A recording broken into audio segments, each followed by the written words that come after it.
Hello friends, ഞാനിന്നൊരു healthy salad റെസിപ്പിയാണ് കാണിക്കാനായിട്ട് പോകുന്നത്. അതിനായിട്ട് ഞാൻ മാംഗോയും ക്യാരറ്റും ക്യുക്കുംബറും ഒക്കെ എടുത്തിട്ടുണ്ട്.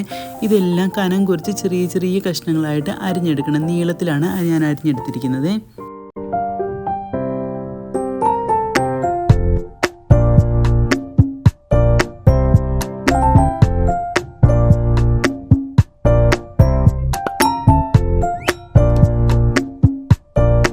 അതിനുശേഷം ഞാൻ സാലഡ് സവോളയാണ് എടുത്തത്. അതും കട്ട് ചെയ്ത് ഒരു 2 പച്ചമുളക് അതും ചെറുതായിട്ട് കട്ട് ചെയ്ത് ഒരു ചെറിയ കഷ്ണം ഇഞ്ചിയും ചെറുതായിട്ട് അരിഞ്ഞെടുത്ത് പിന്നെ കുറച്ച് മല്ലിയില കൂടിയാണ് എടുത്തത്. അതും ചെറുതായിട്ട് അരിഞ്ഞതിന് ശേഷം അതെല്ലാം കൂടി ആ ബൗളിലേക്ക് ഇട്ടിട്ട് കുറച്ച് നാരങ്ങ നീര് പിഴിഞ്ഞതും കുറച്ച് മുളക് പൊടിയും കുറച്ച് ഉപ്പും കുറച്ച് ഒലിവ് ഓയിലും കൂടി ഞാൻ അതിലേക്ക് ഒഴിച്ചു കൊടുത്ത് എന്നിട്ട് ഇതെല്ലാം കൂടി നന്നായിട്ടൊന്ന് മിക്സ് ചെയ്ത് കൊടുത്തു. ഇതെല്ലാം കൂടി ഒന്ന് മിക്സ് ചെയ്ത് കഴിഞ്ഞാൽ നമ്മുടെ സാലഡ് റെഡിയായി. എല്ലാവരും ഇതൊന്ന് തയ്യാറാക്കി നോക്കണം കേട്ടോ. അടിപൊളി ടേസ്റ്റാണ്.